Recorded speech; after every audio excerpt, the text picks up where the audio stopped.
वंचित बहुजन आघाडीने आपले 11 उमेदवार जाहीर केलेले आहेत आणि एकीकडे आपण पाहतो की बाळासाहेब आंबेडकर अर्थात वंचित बहुजन आघाडी महाविकास आघाडी सोबत जाईल का असा प्रश्न पडलेला असताना किंवा स्वबळावर लढणार आहे का किंवा तिसरी आघाडी तयार झालेली आहे बच्चू कडू आणि खरं तर स्वराज्य पक्षाचे सर्वेसर्वा आणि राजश्री शाहू महाराजांचे वंशज संभाजीराजे यांच्या सोबत जाणार आहेत का असे अनेक प्रश्न आपल्याला पडलेले असताना बाळासाहेब आंबेडकर यांनी आज 11 उमेदवारांची यादी जाहीर केली आहे आणि नेमके हे 11 मतदारसंघ कोणते आहेत, नेमके बाळासाहेब आंबेडकरांची स्वबळाची भूमिका आहे का किंवा सोबत कोणते पक्ष घेणार आहेत का अशा सर्व प्रश्नांची उत्तरे आणि सोबत आपण पाहतोय की महाराष्ट्रामध्ये पहिल्यांदाच तृतीयपंथी व्यक्तीला देखील त्यांनी उमेदवारी दिलेली आहे। नेमकी हे तृतीयपंथी कोण आहेत, कुठल्या मतदारसंघातले आहेत आणि कोणते 11 मतदारसंघ आहेत पाहूयात या व्हिडिओच्या माध्यमातून।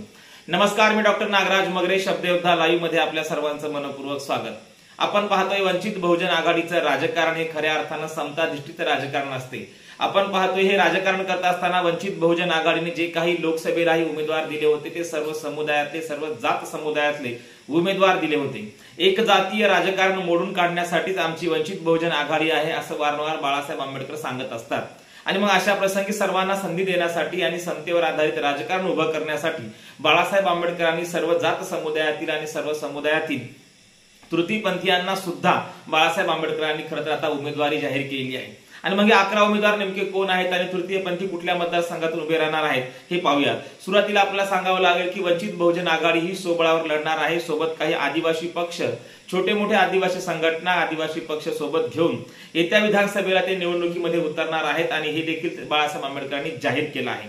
आणि अशा प्रसंगी 11 उमेदवारांची नेमकी यादी काय असणार आहे, वंचित बहुजन आघाडीचे अध्यक्ष बाळासाहेब आंबेडकर यांनी या सर्व भूमिका मांडत असताना दिशा पिंकी शेख ह्या वंचित बहुजन आघाडीच्या प्रवक्त्या आहेत आणि बाळासाहेब आंबेडकर या दोघांनी पत्रकार परिषद घेऊन आपल्या उमेदवारांची यादी जाहीर केली। आपल्या उमेदवारांची आणि एकूणच राजकारणाची भूमिका देखील त्यांनी स्पष्ट केली आहे।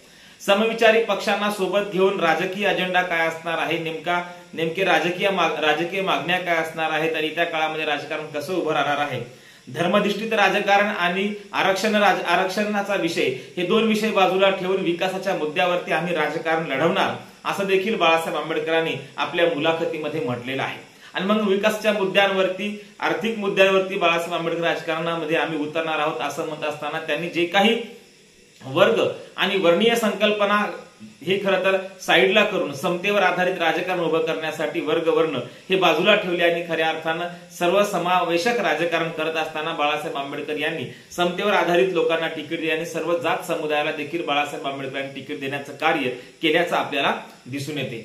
तर नेमक्या तृतीयपंथी उमेदवार असलेल्या शमीभा पाटील ह्या कोणत्या मतदारसंघातील आहेत? आपण पाहतोय की महाराष्ट्रामध्ये पहिल्यांदाच आपण पाहतोय महाराष्ट्रामध्ये अशा प्रमुख पक्षांपैकी किंवा प्रमुख राजकीय पार्टींपैकी वंचित बहुजन आघाडीने एका तृतीयपंथी व्यक्तीला, खरं तर आपण त्याला पारलिंगी म्हणून अशा व्यक्तीला उमेदवारी जाहीर केली आणि ही उमेदवारी जाहीर करत असताना ही व्यक्ती आणि हा उमेदवार देखील तेवढाच तगडा असल्याचं आपल्याला दिसून येते। स्त्री, पुरुष आणि तृतीयपंथी असा कुठलाही भेदभाव न करता किंवा जातीय भेदभाव न करता सर्व समुदायातील सर्वच व्यक्तींना उमेदवारी देण्याचं बाळासाहेब आंबेडकरांनी जाहीर केलं आणि वंचित घटकांना देखील सोबत घेऊन खऱ्या अर्थानं सर्व धर्मीय, सर्व जातीय राजकारण करण्याचं बाळासाहेब आंबेडकरांचा घाट आहे। आणि याचाच एक परिपाक म्हणून बाळासाहेब आंबेडकर यांनी आपण पाहतोय की जळगाव मतदारसंघ लोकसभा मतदारसंघ आहे, तर जळगाव जिल्ह्यातील रावेर मतदारसंघामधून शमीभा पाटील यांना उमेदवारी दिलेली आहे। शमीभा पाटील या खऱ्या अर्थानं लेवा पाटील या समुदायातील आहेत आणि या लेवा पाटील समुदायातील असलेल्या तृतीयपंथी असलेल्या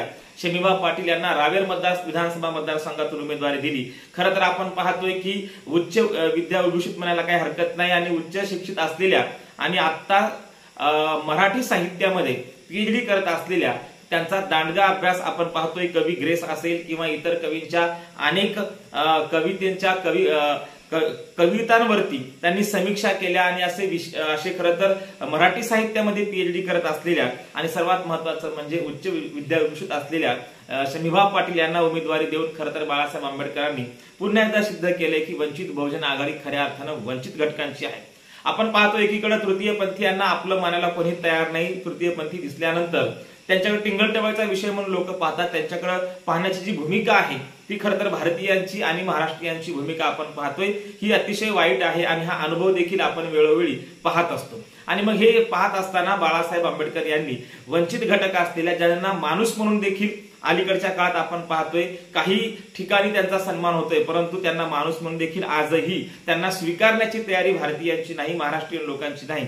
आणि मग अशा प्रसंगी आपल्या पक्षाकडून विधानसभेची उमेदवारी देणं ही साधी गोष्ट नाही आणि म्हणून महाराष्ट्रामधला हा पहिला पक्ष असा आहे जो की प्रमुख पक्ष आहे आणि त्या प्रमुख पक्षाने खरं तर विधानसभेची उमेदवारी रावेर मतदारसंघामधून लेवा पाटील समुदायाच्या असलेल्या तृतीयपंथी शमीबा पाटील यांना खरं तर उमेदवारी जाहीर केली आहे। आणि मग ही उमेदवारी जाहीर केल्यानंतर आपल्या लक्षात येतं की बाळासाहेब आंबेडकरांचं राजकारण कोणत्या दिशेला चाललेलं आहे, एक नवा पर्याय बाळासाहेब आंबेडकर ठेवण्याचा प्रयत्न करत आहेत।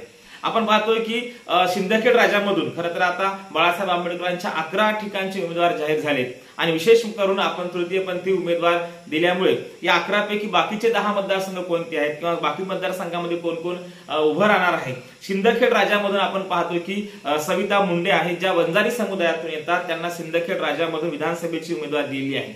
आणि चोपडा मतदारसंघातून बाळासाहेब आंबेडकरांनी अलीकडे जाहीर केलं होतं की आम्ही कुठल्याच आघाडी सोबत जाणार नाही, आम्ही आदिवासी समुदायाला, आदिवासी छोटे छोटे पक्ष, आदिवासी संघटना, आदिवासी समुदायासोबत युती करून आम्ही विधानसभेच्या निवडणुका महाराष्ट्रामध्ये लढवणार आहोत असं बाळासाहेब आंबेडकरांनी जाहीर केलं होतं। आणि 24 मतदारसंघातून विशेषतः आदिवासी बहुल भागातील 24 मतदारसंघातून आम्ही आदिवासी लोकांना तिकीट देणार आहोत असं देखील बाळासाहेब आंबेडकरांनी जाहीर केलं होतं। आणि मग चोपडा मतदारसंघ जो आहे या चोपडा मतदारसंघातून भारत आदिवासी पार्टीचे उपाध्यक्ष अमित जाधव यांना उमेदवारी दिलेली आहे आणि ही उमेदवारी देखील चोपडा मतदारसंघातून दिल्यामुळे आदिवासी समुदायात देखील मोठ्या प्रमाणामध्ये एक आनंद निर्माण झाल्याचं आपल्याला सोशल मीडियाच्या कमेंटवरती आपल्याला दिसून येतं। त्यानंतर आपण पाहतोय की हरीश उईके खरं तर आदिवासी समुदायाचे नेते आहेत आणि हा मतदारसंघ जो मतदारसंघ रामटेक मतदारसंघ आहे, रामटेक मतदारसंघामध्ये बहुसंख्याक एससी एसटी समुदाय आहे आणि या रामटेक मतदारसंघ कुठल्याही प्रकारचा राखीव नाही, तरी या मतदारसंघातून आदिवासींचे हरीश उईके यांना तिकीट दिलेलं आहे आणि हे विधानसभा मतदारसंघातून त्यांना तिकीट दिलेलं आहे। एकूणच काय तर आदिवासी, वंजारी आणि तृतीयपंथी आणि पुढे आपण पाहतोय लेवा पाटील असतील, लोहार असतील, वडार असतील, मुस्लिम असतील, लिंगायत असतील, मराठा असतील, पारधी असतील, अशा सर्व समावेशक अलीकडे आपण पाहतोय बाळासाहेब आंबेडकर त्यांच्या मुलाखतीमध्ये म्हणतात की अलीकडे आपण पाहतोय की अनेक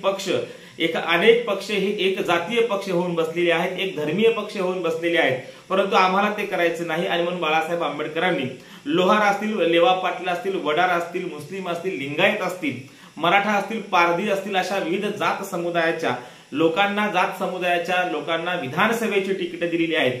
यावरून सर्वसमावेशक आणि वंचित घटकांना समान संधी देण्यासाठी, वंचित घटकांना सत्तेत घेऊन जाण्यासाठी बाळासाहेब आंबेडकरांनी ज्या पद्धतीने हे उमेदवार जाहीर केले आहेत हे 11चे 11 उमेदवार विविध जात समुदायातील असल्याचे आपल्याला दिसून येते। नेमके हे 11 उमेदवार कोणते आहेत आणि कोणत्या मतदारसंघातून आहेत हे आपण पाहूयात। रावेर मतदारसंघातून मी आपल्याला आता सांगितलं की तृतीयपंथी असलेल्या शमीबा पाटील ज्या मराठी साहित्यामध्ये पीएचडी करत आहेत त्यांना उमेदवारी दिलेली आहे।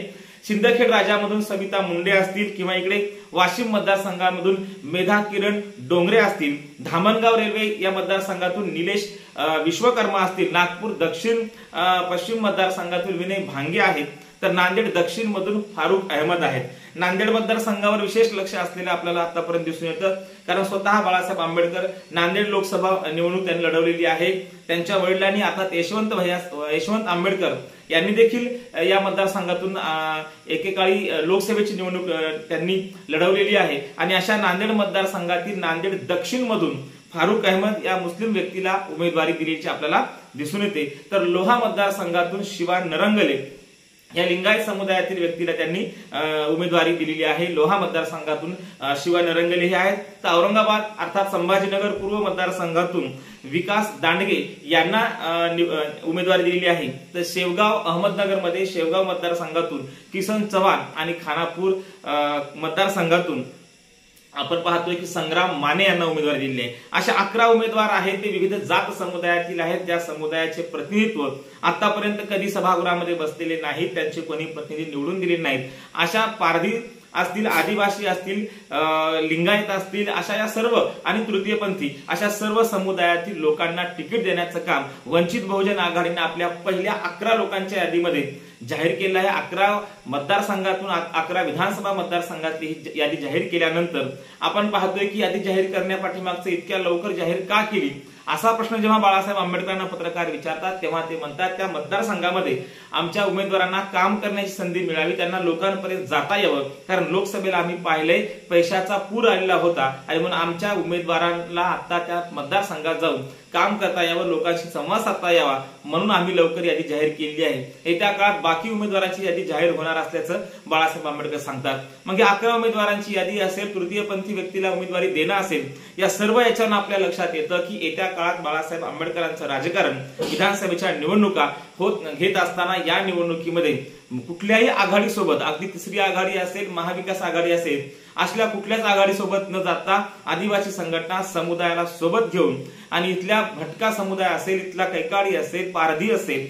लोहार असेल, अशा या सर्व अगदी वंजारी असतील, बंजारा असतील, अशा भटक्या विमुक्त लोकांना आणि SC ST OBC अशा लोकांची मोठ बांधून बाळासाहेब आंबेडकर वंचित बहुजन आघाडीच्या वतीने एक समान धागा पकडून समतेच्या आधारावर समतावादी राजकारण उभं करणार आहे। नवे तर या वंचित घटकाचे उमेदवार हे सभागृहामध्ये कसे जातील यासाठी त्यांचा राजकीय अजेंडा असल्याचं आपल्याला दिसून येते। येत्या काळात पाहण्यासारखं असणार आहे की अजून कोणत्या जात समुदायाचे बाळासाहेब आंबेडकर उमेदवार जाहीर करतात आणि नेमकं येत्या काळात हे राजकारण कसं करणार आहेत हे पाहण्यासारखं असणार आहे। धन्यवाद।